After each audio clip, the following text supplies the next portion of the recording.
सोचिए, सिर्फ 32 सेकंड्स के अंदर एआई के बोइंग 787 ड्रीमलाइनर ने अपनी उड़ान से जिंदगी की तरफ नहीं, मौत की तरफ रुख कर लिया।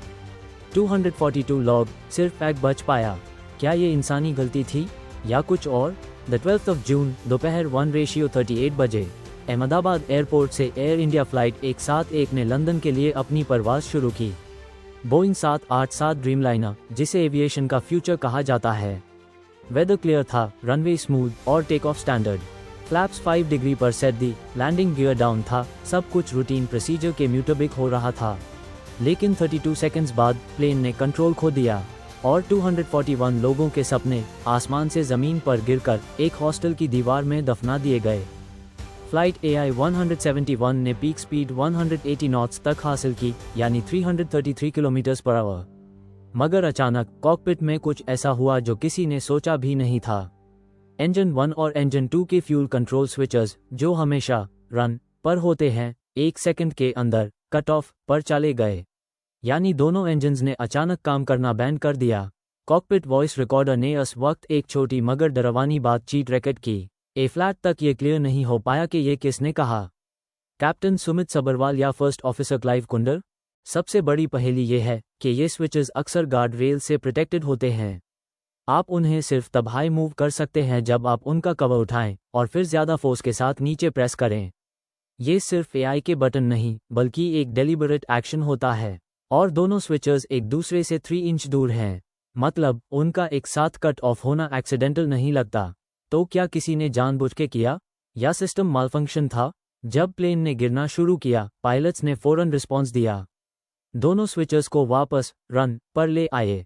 इंजन 1 ने कुछ रिकवरी दिखाई, लेकिन इंजन 2 रीस्टार्ट नहीं हो पाया। उस वक्त backup system RAM air turbine यानी रैट एक्टिवेट हुआ। ये एक छोटी सी प्रोपेलर होती है जो प्लेन के सिस्टम्स को पावर देती है जब सब कुछ फेल हो जाए। लेकिन ये थ्रस्ट नहीं बनाती। प्लेन नीचे आता रहा और 1:39 PM पर AI-171 एक मेडिकल हॉस्टल से टकरा गया। क्रैश के नतीजे में 241 लोगों की जान चली गई, 19 जमीन पर। सिर्फ एआई के सर्वाइवर, जो अब तक शॉक में है। हॉस्पिटल और आसपास के लोगों का कहना है कि ये ऐसे लगा जैसे जमीन ने आसमान नक्शंद दिया हो। पूरे मुल्क में गम का माहौल था। एविएशन एक्सपर्ट्स, मीडिया और लोग सब एआई के सवाल पूछ रहे थे, ये हुआ कैसे? 1 महीने बाद जो प्रोब रिपोर्ट सामने आई, उसने सबको हैरान कर दिया। इंजन कट ऑफ एक्सीडेंटल नहीं लगता, सब कुछ मैन्युअली किया गया था, पर किसने और क्यों?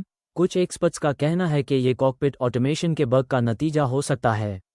कुछ लोग सैबोटाज के एंगल पर भी शक कर रहे हैं कि क्या किसी ने कॉकपिट में इंटरफेरेंस किया। क्या एआई या इलेक्ट्रॉनिक इंटरफेरेंस ने सिस्टम को हैक किया? ब्लैक बॉक्स डेटा कंफर्म करता है कि दोनों स्विचेस 1 सेकंड के अंदर बैंड हुए, जो सिर्फ तब मुमकिन है जब किसी ने एक स्पेसिफिक मूवमेंट की हो। कॉन्स्पिरेसी थियरीज भी सामने आ रही हैं। क्या एयरक्राफ्ट सॉफ्टवेयर हैक हुआ? क्या किसी ने कॉकपिट एक्सेस ले ली? या ये एआई के ह्यूमन एरर थी जो ट्रेनिंग या फटीग की वजह से हुई? अभी तक FAA और DGCA इस रिपोर्ट पर फाइनल कमेंट नहीं दे रहे। एयर इंडिया 171 का हादसा सिर्फ एआई के क्रैश नहीं, बल्कि एविएशन हिस्ट्री का सबसे ज़्यादा पजलिंग और पेनफुल इंसिडेंट बन चुका है। एक ऐसी कहानी जहां सेकंड्स ने सब कुछ बदल दिया और जहां एआई के सवाल अब तक जवाबी है। वो दोनों स्विचेस एक साथ क्यों बैंड हुए? ये वीडियो NDTV, विष्णु सोम और एविएशन एक्सपर्ट्स के डाटा पर मबनी है। आपको क्या लगता है, क्या ये सैबोटाज था या सिर्फ एआई की बड़ी गलती? कमेंट्स में अपना राय ज़रूर दें। सब्सक्राइब करें ऐसी और कहानियों के लिए। मैं हूं योर चैनल नेम। मिलते हैं अगले वीडियो में।